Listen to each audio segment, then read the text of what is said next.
لوگ کہتے ہیں کہ مسلمان ظلم کرتا ہے. نہیں، جو 1000 سال حکومت کرتا ہے، جس نے 1000 سال تاریخ ہے ہماری، 1000 سال کی، 1000 سال حکومت کی ہے.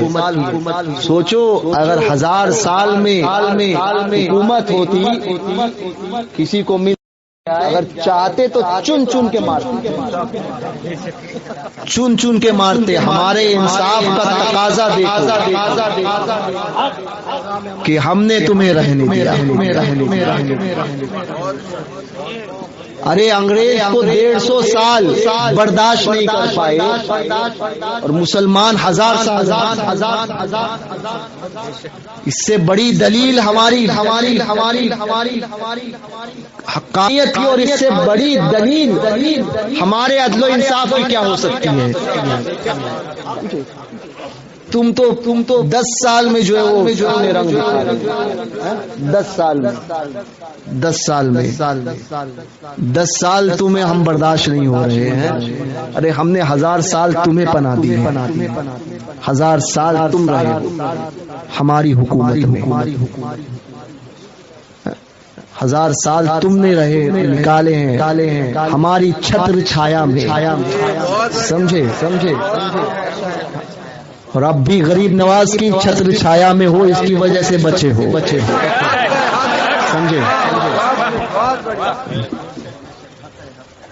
نجدی ان کو تجھ سے مہلت دی کہ اس عالم میں ہے کافر و مرتد پہ بھی رحمت رسول اللہ کی. کافر و مرتد پہ بھی رحمت رسول اللہ کی. تو ہمیں کہ ہم وفادار تو ایسے ہوتے ہیں، ہم انصاف پسند ہیں اور امن پسند ہیں، اور نکالنا ہوتا تو 1000 سال میں صفایا ہو جاتا. بہت ہوتے ہیں 1000 سال کسی کو مٹانے کے لیے، مگر ہمارے انصاف کا تقاضا دیکھو کہ اگر بنارس کی ایک بچی، ایک پنڈت کی بیٹی، جس پر حکومت کا آدمی غلط نگاہ ڈالتا ہے، مسلمان تھا، نگاہ ڈالی، اس کے ساتھ میں بدکاری کرنے کی خواہش رکھتا تھا. شکنتلا ہے نا، پنڈت کی بیٹی تھی. بنارس کا جو حکمراں تھا، امیر تھا، برائی کرنے کی نیت سے اس کے اوپر غلط نگاہ ڈالے ہوئے تھا. اس نے خط لکھا وقت کے بادشاہ کو خط لکھا، دلی خط پہنچا. بادشاہ چاہتا تھا اگر ہم ظالم ہوتے نا تو کہتے ہونے دو، جو ہو رہا ٹھیک ہو رہا. تم برقعے اتار رہے ہو، نقاب اتار رہے ہو. ارے جس قوم نے عورت کو عزت دی ہے، جس قوم میں بات کرتے ہو دلیتوں کی، دلیت کا معاملہ آج سے یہ 50 60 70 80 سال والے بوڑھے ہوں گے. دلیتوں کے اندر ایک معاملہ تھا کہ دلیت کی عورتیں یہ سینے سے اوپر کپڑا نہیں پہن سکتی تھی. اجازت نہیں تھی، ان کو اجازت نہیں تھی اس کے اوپر کپڑا پہننا. کپڑا ڈھانپ نہیں سکتی تھی، کپڑا نہیں ڈھانپ سکتی تھی. اگر وہ ڈھانپتی تو بڑے لوگ یعنی اسی قوم کے دوسرے اچ جاتی کے لوگ جو ہے وہ اس کا بائیکاٹ کرتے تھے. یہ سینے سے اوپر. اب آپ سوچو عورت کے سینے سے اوپر وہ کپڑا نہیں رکھ سکتی تھی. کون ہے جس نے عورت کو وہ سمان دیا اور کہا کہ عورت بھی پورے کپڑے پہنے گی؟ وہ کوئی اور نہیں، وہ مسلمان بادشاہ کی. نعرہ تکبیر، نعرہ رسالت، نعرہ رسالت، مذہب اسلام، شیر محسود، شیر محسود. اس نے بات کا رد کیا کہ کہا یہ اگر دلیت ہے تو کیا ہوا ہے تو عورت. جو سمان قوم کی بڑی عورتوں کو ملتا ہے وہی سمان اسے ملے گا.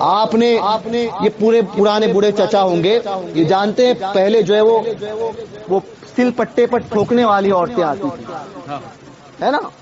آپ نے دیکھا ہے وہ کافروں کی عورتیں، وہ بعد میں جو ہے وہ ان کا یہ عالم ہو گیا کہ وہ ساڑی ڈھانپتی تھی، بلاؤز نہیں ہوتا تھا۔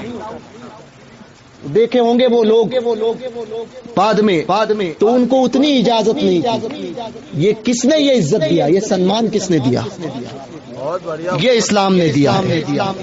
تم لے کر جاتے ہو اٹھانے کے لیے، ہے برقعے اتار رہے ہو، خبیث۔ جس عورت کی عزت تم کہتے ہو ننگی عورتیں بازار میں بیچ کر سمجھتے ہو کہ ہم بہت آگے بڑھ گئے ہیں، اور کہتے ہو کہ عورت کو عزت دینا چاہیے۔ میں کہتا ہوں عورت ہوتی وہ ہے کہ جس کے اندر پورا اس کو سمان ملے، اور وہ سمان کیا ہے؟ وہ سمان اس کا پردہ ہے۔ تمہارے گھر کی رانیوں کی بیٹیوں کو کبھی تم نے چوراہے پر لایا؟ کہا نہیں۔ کیوں؟ کہنے لگے وہ رانی ہے، وہ شہزادی ہے، وہ بادشاہ کی بیٹی ہے، وہ راجا کی بیٹی ہے، راجا کی بیٹی باہر نہیں گھومتی۔ میں نے کہا اسلام کی حقانیت اس سے بڑی کیا ہے کہ اس نے اپنی گھر کی ہر ایک بچی کو بادشاہ کی بیٹی بنا دیا ہے۔ ہر ایک بچی کو اس نے شہزادی بنا دیا۔ تمہارے لوگوں میں بادشاہ کی بیٹی آج بھی کوئین وکٹوریا جو ہے وہ عام لوگوں میں نہیں گھومتی۔ کہنے لگے کیوں؟ کیونکہ وہ بادشاہ کی بیٹی ہے، وہ پرنسس ہے۔ پرنسس عام لوگوں میں نہیں گھومے گی۔ کہنے لگے کہ وہ بادشاہ کی بیٹی ہے۔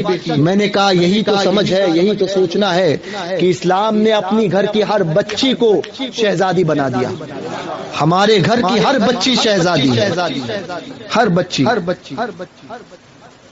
تو وہ اس نے خط لکھا اس راجا کو، بادشاہ کو خط لکھا۔ بادشاہ چاہتا تو سب کچھ چھوڑ دیتا تھا، ہمارا انصاف دیکھ لو، سب چھوڑ دیتا تھا۔ بادشاہ نے چھوڑا نہیں، اور یا یہ کہتا تھا کہ تو جو خط لکھ کر اس کے والی کو خط لکھتا اور کہتا کہ تو اپنا کام کر، بہت صحیح کر رہا، تم جیسے نیچ ہوتے نا تو یہی کام کرتے، سمجھے، یہی کام کرتے، مگر وہ تھا خوددار۔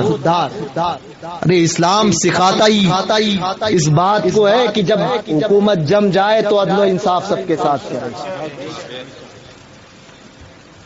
تو وہ بادشاہ کو خبر پہنچی، تم نے اس بادشاہ کو کیسے توڑ مروڑ کے پیش کیا ہے، تم نے ساری تاریخیں بدل دی مگر حقانیت بدل نہیں سکتی۔ سورج حق، اس سورج سچائی نا جس پر گرہن بھی لگ جائے نا، گرہن سمجھتے ہو، گرہن بھی لگ جائے تب بھی وہ بتاتا ہے چاروں طرف سے نکل کر، پورا گرہن بھی نکل جائے تو سائڈ سے شعاعیں بتاتی ہے کہ نہ سورج یہی ہے۔ وہ اپنی حقانیت کی دلیل، وہ اپنی حقانیت کا اعلان کرتا ہے، وہ اپنے ہونے کا اعلان کرتا ہے کہ نہیں میں تو ہوں یہی، اگرچہ کچھ وقت کے لیے گرہن لگ گیا ہے۔ تو سچائی کو چھپایا جا سکتا ہے، مٹایا نہیں جا سکتا، مٹایا نہیں جا سکتا۔ چند بادل آنے سے سورج کی حقانیت نہیں ختم ہو سکتی۔ بادل آئے ہیں چلے جائیں گے، 4 مہینے بارش ہوتی ہے، کوئی یہ نہیں کہتا کہ سورج نہیں ہے، وہ یہی کہتے ہیں سب بادل آئے ہیں چلے جائیں گے، سورج پھر نکلے گا۔ تو وہ سورج، تو وہ بادشاہ چاہتا تو کہہ دیتا تھا، اور انصافی کرنا ہوتا تو کسی اور کو بھیج دیتا۔ اس نے اپنا تخت چھوڑا، تاج چھوڑا، تنے تنہا نکلا ہے وہ شخص، نکلا بنارس پہنچا۔ ایک بچی کی فریاد اسلام میں کتنی اہمیت کی، وہ بھی وہ جو تمہارے مذہب سے تعلق نہیں رکھتی ہے۔ کسی غیر نے اس بادشاہ کو، اس مسلمان بادشاہ کو تاریخ تک خط لکھ کر بھیجا تھا کہ بادشاہ یہاں کا والی میرے ساتھ میرے اوپر بری نظر رکھتا ہے، اس شکنتلا نے لکھ کر بھیجا تھا۔ بادشاہ کو خط ملا، حکومت کے سارے کام کاج چھوڑے، تنے تنہا نکلا۔ تنے تنہا نکلا پہنچا جائزہ لیا. شکنتلا سے کہا ڈرنا نہیں. اس والی کو معذور کر کے اس کو جو ہے وہ سزا دی اور شکنتلا کی عزت کا جو ہے وہ عزت کی حفاظت فرمائی, اس کے گھر کی حفاظت فرمائی, قوم کی اس بچی کی حفاظت فرمائی کہ وہ بادشاہ جانتا تھا کہ یہاں پر بات ہندو مسلم کی نہیں بلکہ بات یہ ہے کہ عورت کی عزت کی بات ہے. عورت ہوتی ہے, اس کی عزت اس کا سمان کرنا. اس بادشاہ نے یہ دکھایا. لوگ اس بادشاہ کو اورنگزیب عالمگیر کے نام سے یاد کرتے ہیں. اورنگزیب عالمگیر جو وقت کا ایسا بادشاہ تھا کہ جس نے اسلام میں, جس نے ہندوستان میں عدل و انصاف کو ایسا قائم کیا کہ میرا امام احمد رضا کہتا ہے, فرماتے ہیں میرے سرکار اعلی حضرت کی احمد رضا کا قلم اور امام احمد رضا کا قلم اور اورنگزیب عالمگیر کی تلوار اگر ایک وقت میں ہو جاتی تو ہندوستان سے وہابیت کا خاتمہ کر دیتی. وہ مجدد وقت اورنگزیب عالمگیر رحمت اللہ تعالی علیہ. تو یہ تو ہمارے عدل و انصاف کا عالم ہے, تو ہمیں نہ چھوڑ. ہاں, شکنتلا کے باپ نے گھر مسجد کے لیے دیا, تو یہ تاریخ ہے, کب تک چھپاؤ گے؟ ایک دن آئے گا کہ تم بھی کہو گے لا الہ الا اللہ محمد. دن آئے گا اور ضرور آ کر, کیونکہ میرے نبی کا فرمان ہے کہ امام مہدی جب تشریف لائیں گے اور ساری دنیا کو عدل و انصاف سے بھر دیں گے, اس دن اور ساری کائنات میں صرف ایک ہی دین ہوگا, وہ دین اسلام, اور ایک ہی مذہب اہل سنت و جماعت, ایک ہی مذہب. تو وہ بھی ہوگا, دنیا دیکھے گی. اور اسلام کی فطرت میں قدرت نے رچک رکھی ہے, جتنا دباؤ گے اتنا بڑھتا چلا جائے گا. مکہ معظمہ سے نکلا اسلام, 4 تھے, لوگوں نے کہا بڑھنے نہیں دیں گے, پابندیاں لگائی, 2 3 4 39 ہو گئے, پابندی لگی اور کہا کہ 40واں نہیں ہونے دیں گے. وابڑے بھی آج یہی کہتے 40واں نہیں ہونے دیں گے, 40واں نہیں ہونے دیں گے. مگر پتہ نہیں 40 میں کتنا کمال ہے, 40 میں کتنا کمال ہے. پابندی لگی اور کہا, کہنے والا ہی کہہ رہا تھا کہ 40واں نہیں ہونے دوں گا. پتا نہیں کہ جس نے کہا کہ 40واں نہیں ہونے دوں گا وہ خود 40ویں میں آ گئے. وہی 40ویں بنے فاروق اعظم, اور ایسے بنے کہ پھر فاروق اعظم کی سرکار فرماتے ہیں شیطان تمہیں دیکھتا ہے تو گلی چھوڑ دیتا ہے, جس گلی سے تم نکلتے ہو شیطان وہاں سے بھاگ جاتا ہے. پابندیاں بڑی کہ اب کھانا پینا بند, سارا معاملہ, جتنی پابندی بڑی اسلام آگے بڑھا. 40 سے 313 ہوا, میدان بدر میں پہنچا. لوگوں نے کہا پابندی لگاؤ, پابندی لگائی کہ 313 سے بڑھنے نہیں دیں گے. وہی اسلام 313 سے نکلا اور 1.25 لاکھ ہوا. پابندی بڑی, بڑھتے جتنی پابندیاں بڑھتی گئی اسلام پھیلتا گیا. غریب نواز آئے چند لوگوں کو لے کر, پرتھوی راج نے کہا کہ پابندی لگاؤ, پابندی لگاؤ. پابندی لگائی گئی, پانی بند, کھانا بند, سب کچھ بند. جیسے ابھی پابندی لگی تھی نوٹ بند.